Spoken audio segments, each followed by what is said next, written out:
Friends, Dave Paulides, Canine Missing Project. That is Huck taking the big yawn right there. Yeah, pretty girl. Yeah, pretty girl, huh? Yeah. Oh, yeah. She's being a good girl. We just had a thunderstorm roll through here. Got about an inch or two of hail all over the ground. Woke her up. Those kind of things happen, and she's like on key. What's going on, Dad? Tell me what's going on. Well, I'll tell you what's going on. We got two big stories for you today. I think they're good. One's a national park disappearance you've never heard of before. I never heard of it before. And another one is something over by Dinky Creek. Oh yeah, you remember that place. But before we get into all that, have you watched Missing 411, the UFO Connection? You can watch it free on Tubi. Please go watch it. Why? Well, when you think about a state that's completely surrounded by land, and it's not New Mexico, and as far as I know, this state has no crashed UFOs. It's Wyoming. But why does Wyoming have so many UFO reports and abductions? And in my movie, I highlighted that for you, where we talked about a man being abducted. The main news source for the state of Wyoming is called the Cowboy State Daily. And they're good. They're one of the best news sources of any state that I've ever found. And what makes them good? Credible reporting. And they're willing to talk and report on anything. They don't care. So, just a couple days ago, they had this story that I think is epic. The title of it is 35 Years After UFO Encounter, Cheyenne Man Still Trying to Figure Out What He Saw. A Cheyenne attorney and his father, a former Wyoming attorney general, saw what they described as a huge, super bright UFO while driving on Highway 59 in 1991. Now, 35 years later, Richard Barrett says he's still trying to figure out what they saw. Driving home to Cheyenne after giving a speech in Gillette with his federal appeals court judge dad in the car, I call that a heavyweight attorney, they would have been long forgotten for retired Cheyenne attorney Richard Barrett, except for one thing. The massive device that turned the darkness to day around them on State Highway 59, it rotated above the car as he stuck his head out that window in April of 91. It made no noise. Like any good lawyer, Barrett wrote down his thoughts in the conversation that ensued with his dad a couple of days later to preserve the event. Stories about UFO abductions immediately popped into mind. Given the wacky circumstances, considered it to be an actual possibility, he wrote. And then Barrett recorded their conversation. So smart. So smart because your dad's probably not around to talk to you about it today. Quote, I'd like to take a closer look, Dad, but I'm afraid that this thing might suck us up. How about you, he said. It's fine with me if we don't stop, Rich, James Barrett replied. The elder Barrett had been Wyoming's Attorney General from 67 to 71, and then President Richard Nixon appointed him to the 10th Circuit Court of Appeals. To get an appointment like that, you got to be a special attorney. He was still serving in the court with senior status in 91. He died in 2011. Richard Barrett, now 73, said they both expected to see and hear stories in the media from others who may have seen the object that began as a bright star in the western sky and then the southeast sky before manifesting above them. But there was nothing. They told their families, but their wives thought that they were joking. Quote, my dad and I did not disclose it to third parties for obvious reasons, end of quote, Barrett said. Quote, "We didn't want people to believe we were off our rockers," end quote. With the Trump administration's recent release of files on unexplained anomalous phenomena, Barrett now feels safe sharing his story with Cowboy State Daily. His dad had already gone public with his version of the story as part of an oral interview on his life with photographer and journalist Mark Jung for the Wyoming Department of Parks and Cultural Resources in 2010.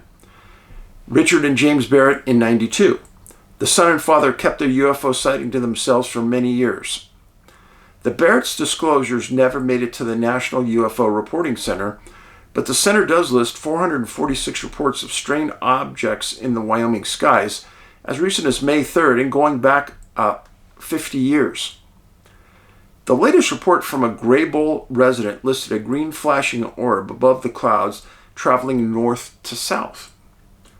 A person in Sheridan reported on April 29th seeing 5 objects that started like a triangular formation that traveled at different speeds, passing each other and going in different directions, and then saw a black thing shoot in the sky like a burning star, except it was not a burning star. University of Wyoming Planetarium Coordinator Max Galbraith said judging and explaining what the Barretts saw 35 years later is impossible. He knows there has been many other reports of unexplained phenomena in the skies in the last several years. Quote, "It's difficult in the realm of scientific process to corroborate things like that," he said. Galbraith said that because Wyoming is sparsely populated with less light pollution than other states, more celestial phenomena may be noticeable and witnessed than elsewhere around the nation. Because of the rural nature of the state, he said that the U.S. military has also used the skies above for exercises and training that could be mistaken for something otherworldly. That's bull. He said F.E. Warren Air Force Base, as well as the state's community airports, also host irregular flights. From what I've seen, there's a correlation between UFO sightings and military bases. If you talk about Groom Lake Facility or Tonopah or stuff like that, he said. Both those facilities are located in Nevada. A close encounter. Richard Barrett, who never thought much about UFOs before his encounter in 91, said he has looked at the release of information put out by the Trump administration's Department of War. He hasn't yet seen anything that resembles the massive object that hovered above him on that April night. Barrett said he and his dad left Gillette at 11 p.m. and first noticed the object in the western skies about halfway up the horizon because it was brighter than other stars. It wasn't twinkling, he said. It was just consistently bright. As they watched the light grow more intense, the men both initially thought maybe it was a star. Then it disappeared and reappeared, nearly instantaneously in the southeast sky. Barrett said his brain wanted to track how it got there, but there was no understanding of how or what happened. Once the maneuver took place, both father and son had their eyes on the light. They understood it could not be a star. Barrett said as they looked at it, the object appeared to be closer and yet far away at the same time. It disappeared again and reappeared high in the south sky, this time right in front of them, and then elevated for a moment before disappearing and manifesting right above the vehicle. Let's go back to X-Files for a second. There was an instant where Mulder was in a car, I think he was with Scully, and a UFO flew up above the car. He stopped the car and he put an X on the road. And what he was trying to see is if he had been moved from his position further than he should have gone, trying to see if time and space had changed.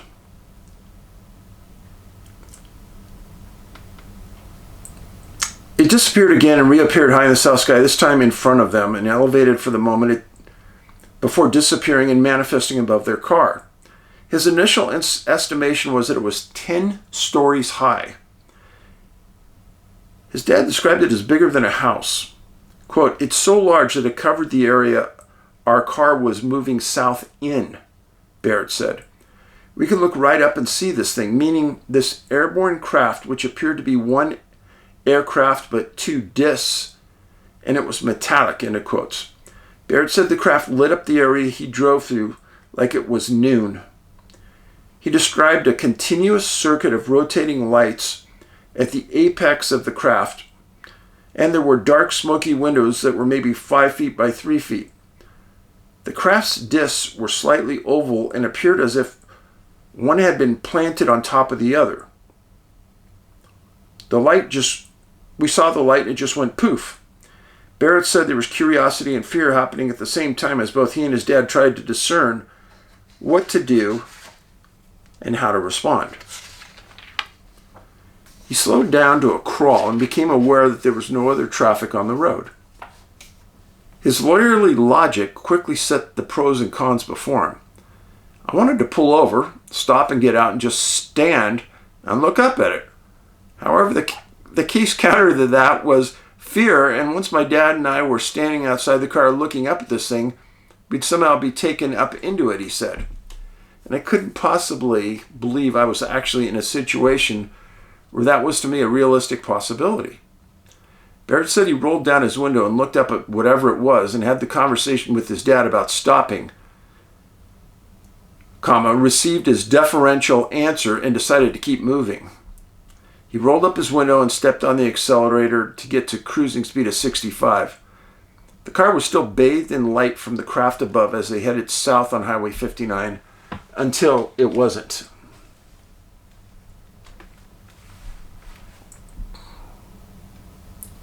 That would be blowing your mind, man. The light just went poof, off, like someone flipped the light switch and it was completely just the lights and the stars, he said. I looked in every direction. Like, where did it go? It's this huge thing above us. The lights go off and it's gone. And the whole thing is there's no sound. Nothing. After sitting in silence, trying to process what happened, father and son then shared their thoughts and mental notes about what they'd seen and experienced. Barrett said they arrived in Cheyenne late. He dropped his dad off and went home. The next morning, both expected to listen to a UFO sighting report in the media. But newspapers, radio, TV stayed silent. Barrett said his wife and mom both thought they were playing a practical joke. Richard and James Barrett in 92, the son and father, kept their UFO sighting to themselves for many years. No explanations. Barrett said that as a man of faith, he can't exclude that God created life on another planet and another solar system. As a man who also loves science and astronomy, he believes it's ridiculous to think how in the universe, where distances are measured in millions of light years, that Wyoming could be visited by another civilization. As a man who once was a law partner with Governor Stan Hathaway, he has tried to stay with the facts about his experience. He said his 9-year-old granddaughter once asked him if he thought extraterrestrials were piloting the craft. Barrett told her he had no idea who was at the controls. He also does not know where the craft originated or why it chose that night and his trip south with his dad from Gillette to make his night brighter. This dump of the latest information from the Pentagon, these declassified files, that hasn't answered it yet, he said. I don't hold up hope that I'm ever going to get an answer to exactly what it was, or who it was, or where they came from. I'd like to make sense of it, but at some point, you just accept it happened. Wow. Wow. And therein lies my point about Wyoming. So, in the UFO connection, we talk about a series of UFOs are spotted by Air Force personnel above Cheyenne, Wyoming, above their Air Force base there. And then we talk about the hunter who's abducted just west of there. Sorry, there's something about Wyoming. And then we talked about a case where a guy was trying to dig a well. And here's the weirdest thing of them all. I'll tell you this story. It's quick, but it's in the movie. You'll like it. Man's trying to dig a well on this trying to establish a farm on some rural property. He dug 3 or 4 wells, couldn't hit any water. And he noticed some UFOs hovering above his property. And he said one day when he was alone, this UFO lands and these entities come out and they mind speak to him and they point at the ground and say, "You dig right here, you will hit a gusher." So he was almost broke. He calls the drill company back out and the drill company says, "We're not going to take any more money from you. That's worthless. I'm not doing it." He couldn't find anybody to do it. He goes out and he buys an old Army surplus tank, takes the engine out of it, and makes a drill out of the engine. Make a long story short, he hit an absolute gusher. Why is that important? Because that was an arm of the Ogallala Aquifer. If you look at a map of the Ogallala Aquifer, that sits right over the middle of the United States, where there is absolutely no missing people in our research. And I've told you, the aliens live in the water. They always have lived in the water. And if you were smart, you would understand why they live in the water. They don't want to get bothered, that nobody will see them. They can move around any way they want. And through that Ogallala Aquifer, they can reach a lot of places in the United States. A lot of people wrote to me after that segment and said, "Dave, maybe the aliens wanted him to dig that hole so they could have an out point there." Could be.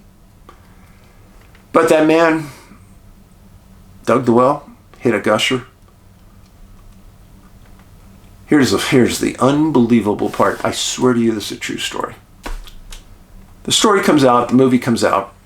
I get a call a couple months after the movie comes out, or an email from a guy who worked on a production crew for like Midnight Edition or one of the news magazines that's on Monday through Friday in LA. They hear about that story and they send a news crew to this guy's property in Cheyenne to interview him. And he said, "Dave, we caught UFOs above the property when we were there." Yeah, he was, I think he was a videographer, something. But wow, interesting. Okay, 2 stories for you today. First one has to do with the national park story. And the man's name was Richard Elmer Hasbell, 34 years old, went missing August 7th, 2005. He lived in Anchorage, Alaska. He lived in an apartment building by himself, but his brother also lived in the same building. This is a NABS case, which means that he's never been found. NABS is the U.S. receptacle for all DNA information on people that are missing.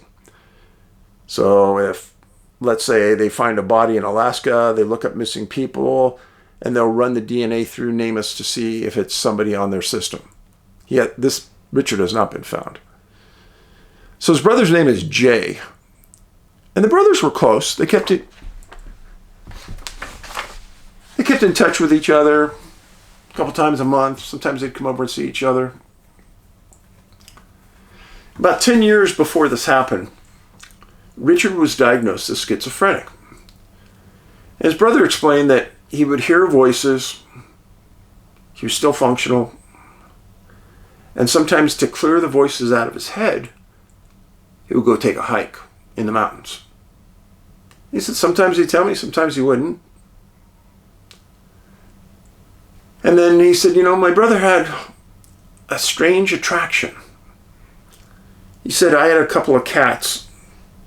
And he says, every time I opened the door to the apartment, the cats would run straight towards Richard's apartment. And they'd want to come in and they'd be all over him. And he said that his brother was a really good guy. Cared about people. Never said bad things. Kind of keep that in the back of your mind when you think about this. And he would never hurt himself. He never talked about suicide. That wasn't in the cards. Well, sometimes in early July 2005, Richard started to plan for a backpacking trip into Denali National Park. He went out and he purchased a tent, sleeping bag, a bear canister for food, a backpack, and he purchased food that he wouldn't have to cook to eat. Peanut butter and jelly, things like that. And it appeared that he understood that you put the stuff in that bear canister. So it's unknown how Richard got from Anchorage to Denali. It was never made clear to the investigators because he didn't drive, didn't have a car. But on July 10th, he arrived into Denali. Now, when you go into the backcountry in a national park or a U.S. national forest, you got to fill out a wilderness permit. And what it is it states when you're going to go in to the wilderness, where you're going to go, how long you're going to be there, when you're going to be out. I can't tell you how many people I've spoke to and said, oh yeah, that's how they keep track if someone's missing or not. No. No, it's not. It's not what it's for at all. And in fact, they don't even read those until the end of the season. They're entirely made for one reason, to see how much load, how much traffic is in a certain area of the park. And I always thought to myself, I bet people think that, oh yeah, they'll come save me if I'm not out and my car's still there at a certain date. No. Incorrect. And I think that probably should be made clear, but it isn't. So he gets into Denali, he files the permit, gets the permit, and he's going to go in on the 10th of July, and he said he'll be out on the 18th of July.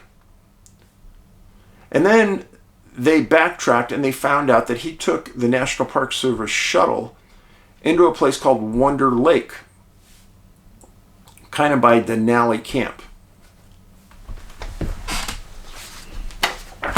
Camp Denali. So here's a city called Cantwell in Alaska. Down in this area would be Anchorage. Camp Denali right here. This is Denali itself.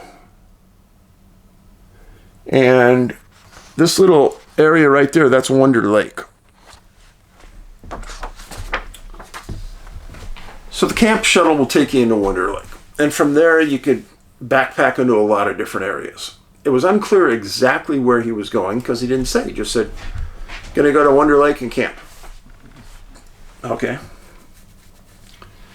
A lot of times you get into an area, being a backpacker, and somebody says, you know what, don't go to that area. Go to this area because 10 times more beautiful and not as many people. Well, I'm going there. So because he didn't say his exact place, not unusual, and you might not have known. So he goes in. Nobody knows. He didn't tell his brother he was going backpacking. But on August 5th, so he was supposed to be out July 18th. August 5th, National Park Service in Denali gets a report of an airplane crash in the park. Not exactly sure where. So they start searching the park by air. And a plane's doing an overflight and they see a tent on a ridge. And the pilot said it just looked out of place. Not a place I'd camp. And they flew by it for a couple of days and they didn't see any activity around it. So the pilot tells the NPS rangers that are working with him, hey, you guys ought to go check that tent. Doesn't look right. So On the 8th of August, after they found the crashed plane, frees up rangers to go check this tent, and they get airlifted. They send 2 of them up by helicopter to look at the tent. So they get there, and they find the bear container with food inside, and they could tell that some of it was consumed, but there was still enough for a few days. The tent was almost brand new, that you'd buy in a sporting goods store. That's what they said. They also found a journal, and they said that there was nothing in the journal to indicate what may have happened or where he may have gone. It was just normal journal entries. So they do a hasty search of the area, and that means that they probably went out maybe 50 feet or 100 feet, walked in circles, couldn't find anything. But the backpack was still in the tent, meaning that he wasn't going to go any long distance. But they found the name of the person associated with this, and it was Richard. So they do a check on Richard, and they find his permit to go into the backcountry, and they notice, oh, he was supposed to be out on the 18th. That's not good. So they contact his brother. Brother says, yeah, I didn't know. And they said, well, can you go check his apartment, see if maybe he walked out and just left stuff behind?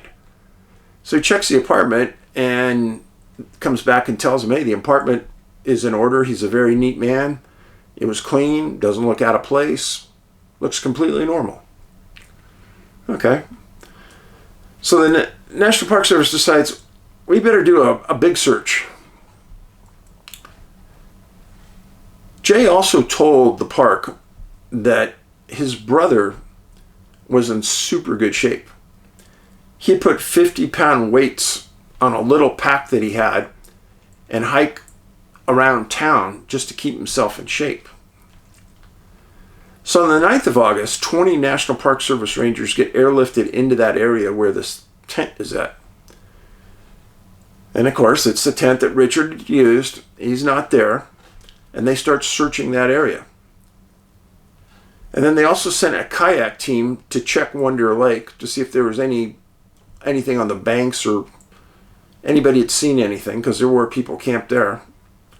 And then they brought in multiple canine teams to get a scent from the tent and see if they could follow it. Strangely, no trail. No scent trail at all.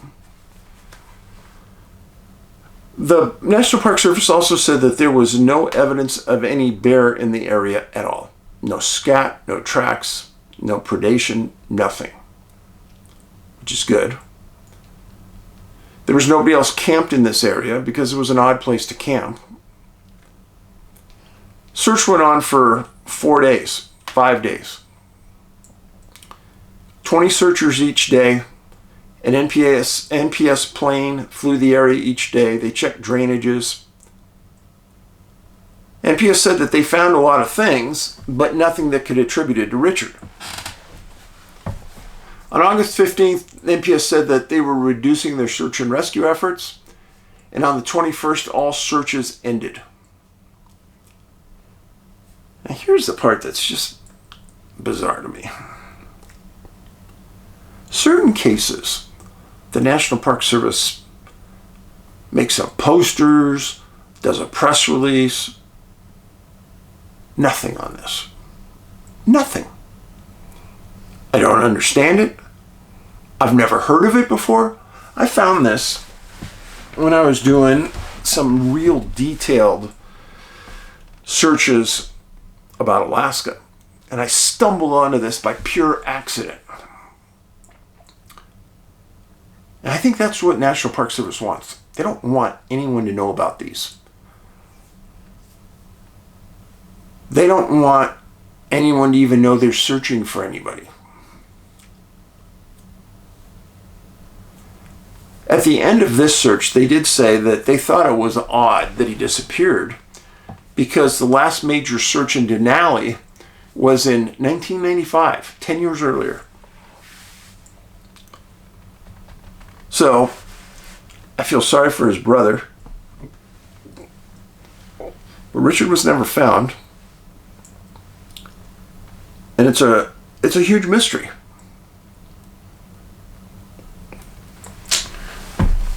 Next case. Do you remember Dinky Creek? Oh yeah, Dave, you did a whole series of disappearances around Dinky Creek. Oh yeah. Okay.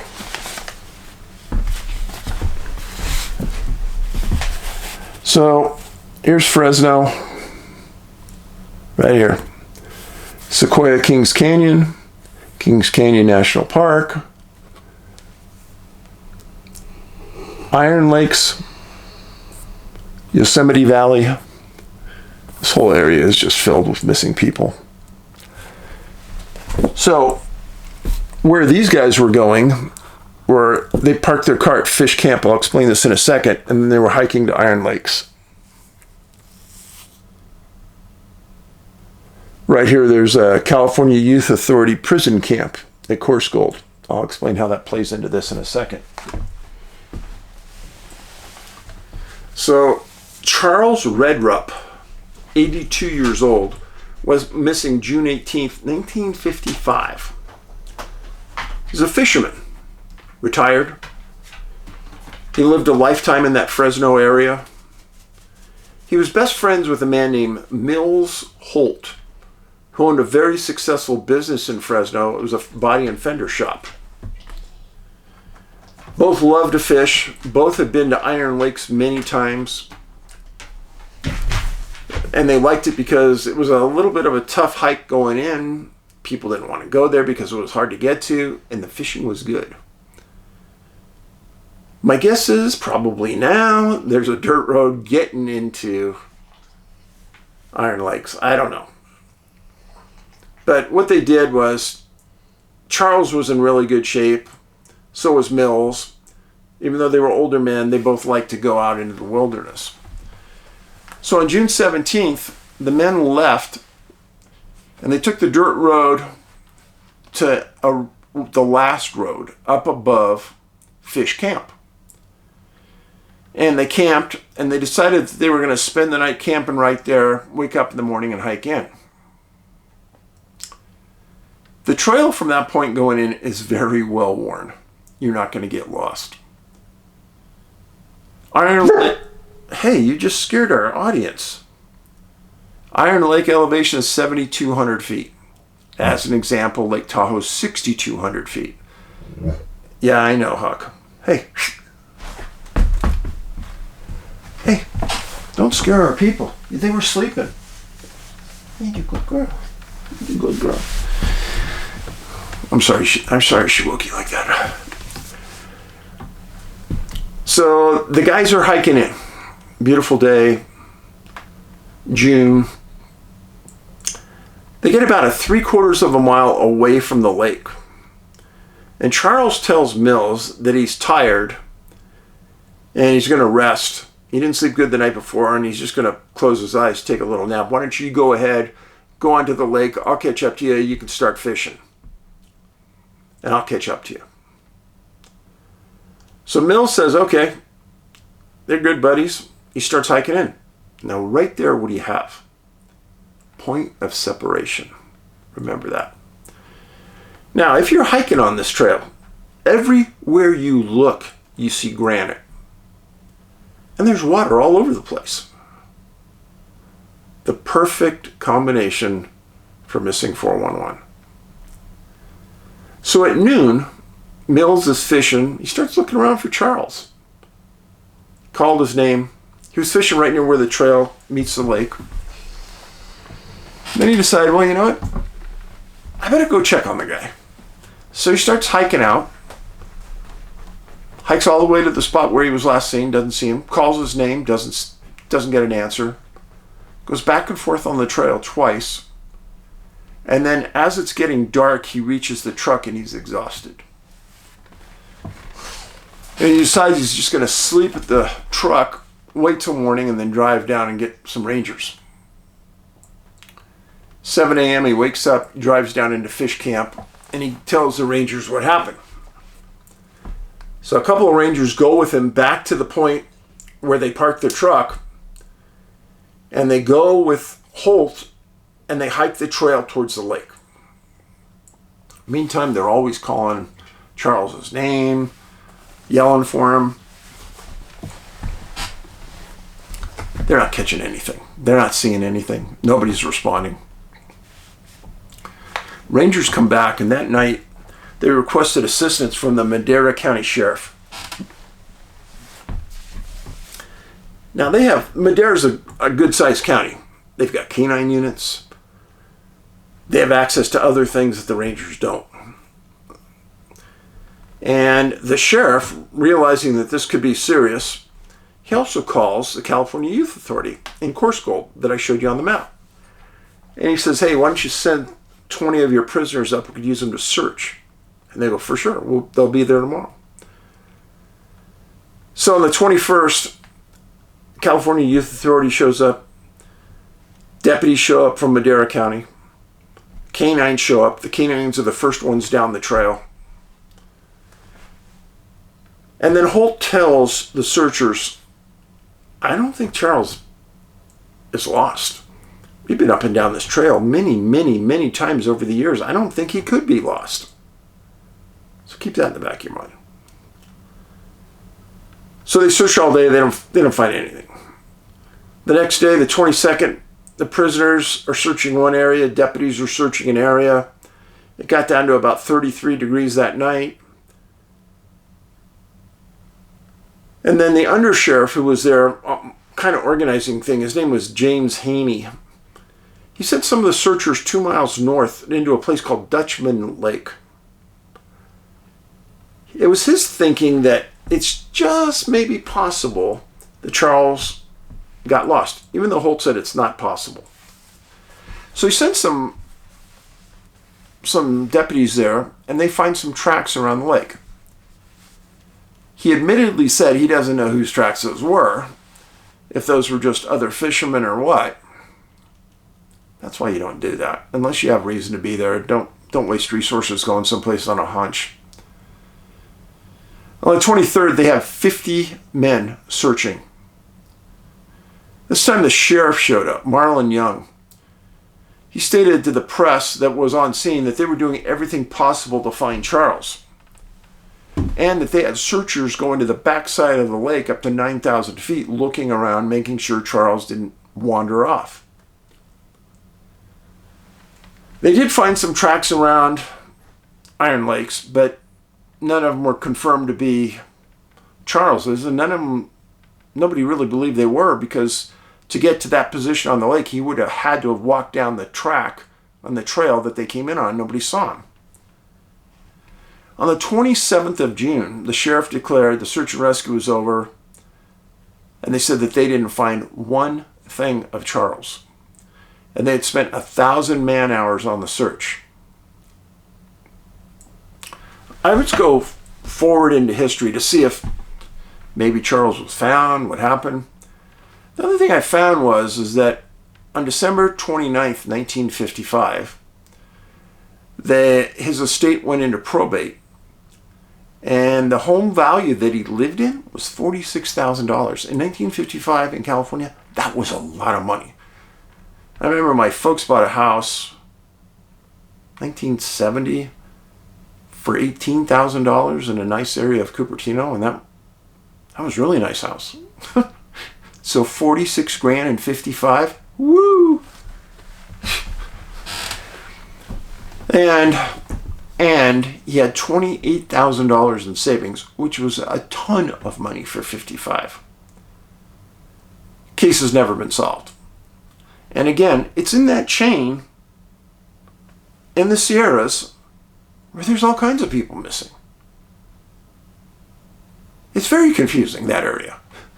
Really confusing. But again, you can log onto our system here and look at my videos, and you can see all the different segments I haven't blocked off, and there's a Dinky Creek segment there. You can look at all the videos there. So friends, thank you for being here. You are greatly appreciated. You can watch my 3 movies, Missing 411, Missing 411 The Hunted, and Missing 411 The UFO Connection on Tubi, Tubi, for free. Watch my 2 latest movies, American Sasquatch, Man, Myth, or Legend, and Missing 411, National Parks, Washington State, on Amazon right now. Please post a review on IMDb for Missing 411 National Parks. We need those reviews on IMDb. If you're not a member, you just sign up and become a member. But like I said on the previous video, we just got steamrolled by some group. All of a sudden dumped a whole bunch of 1 ratings on us overnight. Yeah, some people do that. I think it may be the national parks people that don't like us. So we have to stand up for our rights or we won't exist anymore. Kindness. It's free. Be nice. Thanks for being here. Be safe. Paulides out.